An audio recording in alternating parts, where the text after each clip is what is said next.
Now that we've covered the basics of a single tracking point, let's take a look at multiple tracking points by going back to the first composition called O1 Motion Tracking. Here we have our motion tracking already set with our flags pinned to the lion sculptures. We'll just close these up and hide them by selecting them all and turning on the shy layers for the layers and for our composition. Because we're done with the paint, we can close out these windows by clicking on the small window here and closing the panels for each one of these windows. Next, we'll want to create a track for this layer, so we'll double-click on it, revealing it in its own layer window. Again, we see our familiar track motion, stabilize motion points, but what we want to do is create a new type of motion tracking, and this time we're going to cheat and go to 4 seconds and track forward from there. What we want to do is track the motion of the arches at the top of the stairway, but we also want to track the corners of the entryway.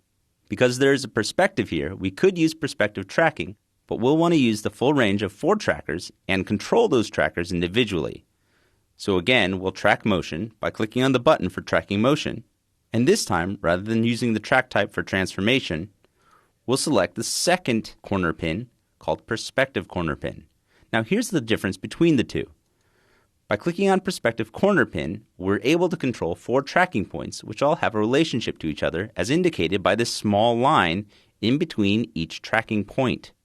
If instead we choose the track type called parallel corner pin, After Effects will also make the assumption that because this is parallel, anything that I do to track point 3 and track point 2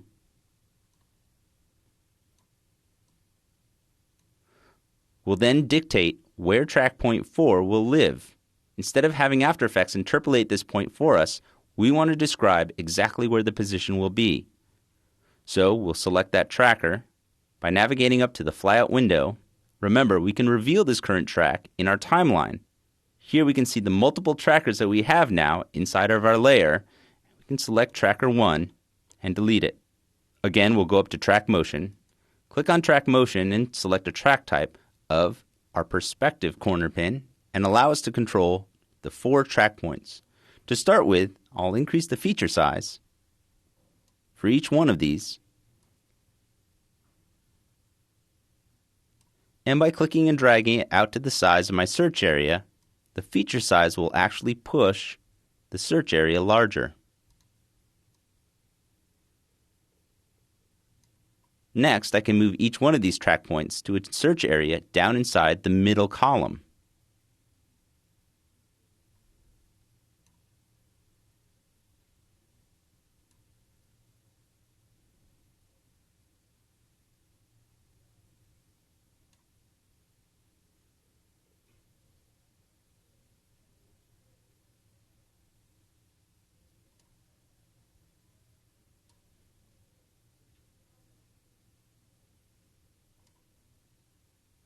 Next, I'll increase the search area for both of the top track points to allow a little more of the curved shape at the top of the arch.